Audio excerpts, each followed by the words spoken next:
Bonjour à tous, aujourd'hui on se retrouve tout de suite pour parler des corps supermassifs. Alors, qui dit corps supermassif dit forcément trous noirs, qui sont les corps les plus denses et les plus massifs connus. Mais pour leur observation, on rencontre un assez gros problème, c'est-à-dire qu'ils absorbent absolument tout ce qui passe à proximité, matière comme lumière, et donc on n'en a eu aucune image directe. Les trous noirs sont des corps tellement denses qu'ils déforment l'espace-temps quasiment à l'infini.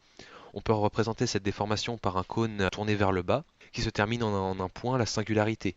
À cet endroit-là, la densité est infinie, c'est-à-dire que l'espace et le temps sont déformés indéfiniment. Un autre aspect important du trou noir est l'horizon des événements. C'est une ligne au-delà de laquelle plus rien ne peut ressortir, puisque la gravité y est tellement forte que même la lumière n'est pas assez rapide pour pouvoir s'éloigner du centre du trou noir.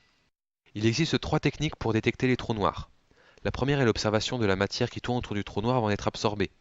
Cette matière est tellement déformée que les frictions entre molécules et atomes créent un très important rayonnement, principalement constitué d'ondes radio.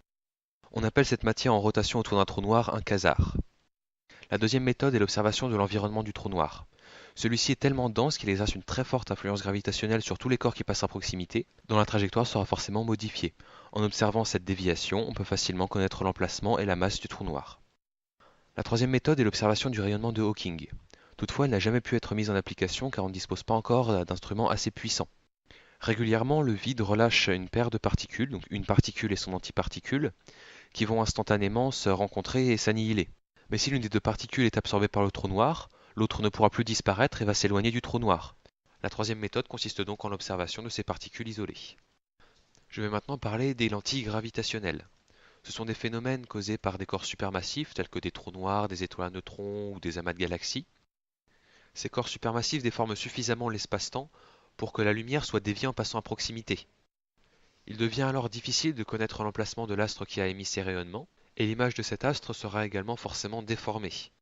Cette déformation est totalement différente de celle causée par les lentilles optiques.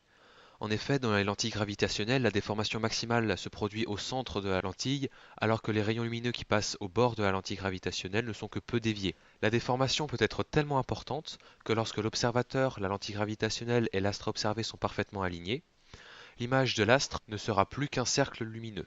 Dans de nombreux cas, l'image sera également démultipliée.